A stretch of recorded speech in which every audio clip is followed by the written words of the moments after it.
Rev up your engines! Victor Velasquez. Scotty, what do you think about a Lexus ES 350 as the first car? Okay, they're very well-made cars. They can last a really long time. Now, if you're talking about brand new stuff, they cost an awful lot of money. If you've got that kind of money and you can afford it, go right ahead. Now, if you're buying a used one, then you have to think, okay, how much am I paying? What kind of shape the car is in?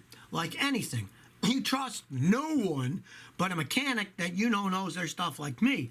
Before you buy a used one of those, you have a mechanic check it out, because like I was talking earlier, you get a high-level scan tool. When I hook it up, they can't hide anything from that. They could reset the codes with a computer, but that doesn't mean anything. When a guy like me plugs it in, drives it around for 5 minutes, then looks at the data, you can't hide it. That computer's going to show anything that's got a problem in it up to something that might only last for a thousandth of a second, so you can't hide it from a good mechanic. If you're buying it used, always have a guy like me check it out. Corey Wallace says, I live in Arizona. It got really hot.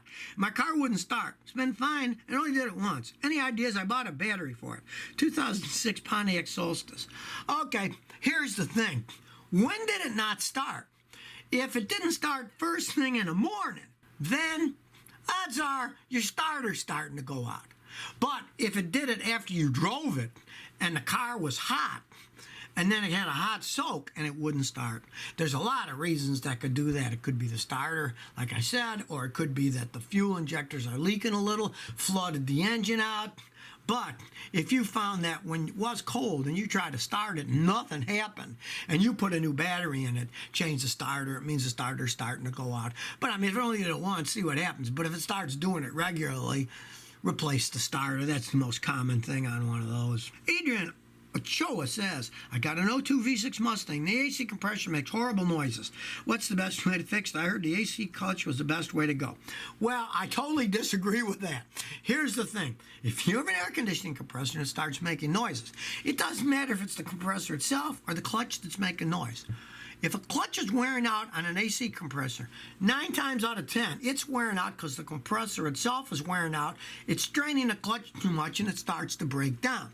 Whenever you're going to replace a compressor on a modern car, replace the whole thing. Don't even think about rebuilt either. I've got a video, why not to buy a rebuilt AC compressor? Watch it.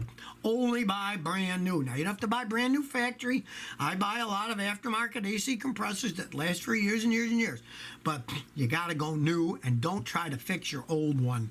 Because years ago, when people had less money, I tried for my customers, and every time I'd replace the clutch and leave the compressor, within a year or so, the compressor would go out, and then he'd be mad at me. And now I'd explain to him, look, if you want to buy a clutch, I can put it on, but I'm not guaranteeing anything other than I put it on right. Because the odds are the compressor's going to go out too soon.